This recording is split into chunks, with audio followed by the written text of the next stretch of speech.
Hi welcome to three roses kitchen. இன்றைக்கி நம்ம என்ன செய்ய போகிறோம்னு பார்த்தீங்கன்னா ரொம்பவே சூப்பரான ஆவாரம் பூ கூட்டு தாங்க செய்ய போகிறோம். எப்படி செய்யுதுன்னு வாங்க வீடியோக்குள்ளே போய் பார்க்கலாம். வீடியோக்குள்ளே போகிறதுக்கு முன்னாடி ஃபஸ்ட் டைம் நம்ம சேனலை பார்க்குறது இருந்தால் சேனலை சப்ஸ்கிரைப் பண்ணிக்கோங்க. மறக்காமல் லைக் பண்ணிட்டு உங்கள் ஃப்ரெண்ட்ஸ் அண்ட் ஃபேமிலி மெம்பர்ஸ்க்கு ஷேர் பண்ணிக்கோங்க. இது ஒரு கட்டு ஆவாரம் பூ வாங்கிட்டு வந்தோங்க. இப்போ அதில் ஆவாரம் பூவை க்ளீன் பண்ணிக்கலாம். பாருங்கள், இந்த ஆவாரம் பூவோட அந்த பெட்டல்ஸு அந்த இதழ்களை மட்டும் நம்ம எடுத்து அதை தான் நம்ம சமைக்க போகிறோம். இந்த மாதிரி எல்லாத்தையும் எடுத்து வச்சுக்கோங்க. இப்போ நம்ம க்ளீன் பண்ணியாச்சு, வேஸ்ட்டு நிறைய போயிடுச்சுங்க இதில். இப்போ நம்ம இதை எப்படி செய்யுதுன்னு பார்க்கலாம். அதுக்கு ஒரு குக்கர் எடுத்து வச்சுக்கோங்க. எடுத்து வச்சுட்டு இந்த கப்பால் ஒரு கப்பு பாசிப்பருப்பு சேர்த்துக்கலாங்க. சேர்த்துட்டு தண்ணி ஊற்றி இதை ஒரு முறை அலசி இந்த தண்ணியை வடிகட்டி எடுத்துகிட்டு வந்துடலாம். எடுத்துகிட்டு வந்துட்டு இப்போது ஒரு சொம்பு தண்ணி ஊற்றிக்கிறாங்க. ஊற்றிட்டு இதில் கொஞ்சமாக மஞ்சத்தூள் சேர்த்துக்கலாம். மஞ்சத்தூள் சேர்த்துட்டு கொஞ்சமாக பெருங்காயத்தூளும் சேர்த்துக்கலாங்க. சேர்த்துட்டு இப்போ நம்ம இந்த குக்கரை மூடி போட்டு ஸ்டவ்வில் எடுத்து வச்சிடலாம்.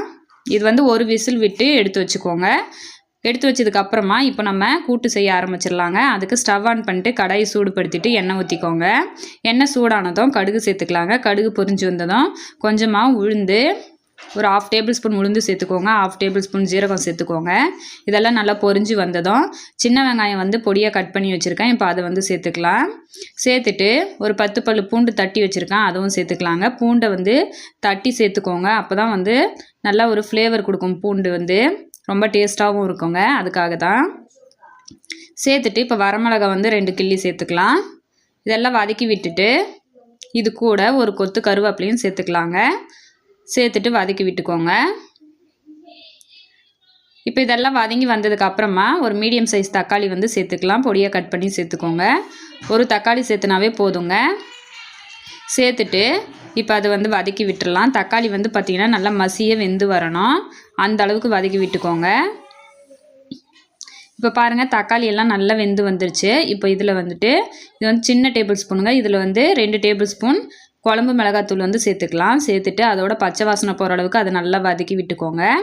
வதக்கி விட்டதுக்கப்புறமா நம்ம வாஷ் பண்ணி வச்சுருக்கிற இந்த ஆவாரம் பூவை சேர்த்துக்கலாம். சேர்த்துட்டு இப்போ அதையும் நல்லா வதக்கி விட்டுக்கலாங்க.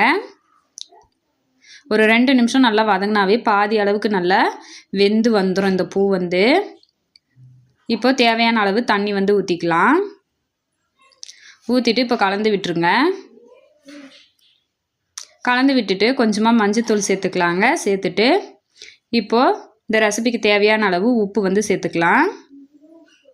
இதெல்லாம் சேர்த்துட்டு ஒரு முறை கலந்து விட்டுருங்க. கலந்து விட்டுட்டு இது ஒரு 5 நிமிஷம் நல்லா கொதிக்கட்டுங்க. அந்த பூ வெந்து வந்துடும். கொதித்ததுக்கு அப்புறமா நான் ஒரு விசில் விட்டு எடுத்தேன் பாருங்கள். பூ அதாவது அந்த பருப்பு நல்லா மலர்ந்து வந்திருக்கு. இப்போ அதை சேர்த்துக்கலாம்.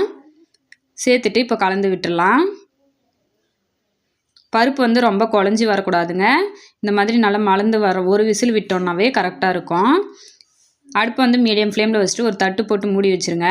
ஒரு 2 நிமிஷம் கொதித்ததும் சூப்பரான கூட்டு ரெடி ஆயிடுச்சு, ஆவாரம் பூ கூட்டு. இப்போ கொஞ்சமாக மல்லி இலையை தூவி விட்டுக்கலாங்க. தூவிட்டு மிக்ஸ் பண்ணிவிட்டு ஸ்டவ்வை ஆஃப் பண்ணிடலாம். அவ்வளோதான், ரொம்பவே ஹெல்த்தியான ஆவாரம் பூ கூட்டு ரெடி ஆயிடுச்சுங்க. இது கசக்கவே கசக்காது, கொஞ்சம் கூட கசப்பு தன்மையே தெரியாது. கண்டிப்பாக ஆவாரம் பூ கிடைச்சா இந்த மாதிரி செஞ்சு குழந்தைங்களுக்கு கொடுங்க, ரொம்பவே விரும்பி சாப்பிடுவாங்க. இது இட்லி, தோசை, சப்பாத்தி, பூரிக்கெல்லாம் வச்சு சாப்பிடலாம், ரொம்ப டேஸ்ட்டாக இருக்கும்.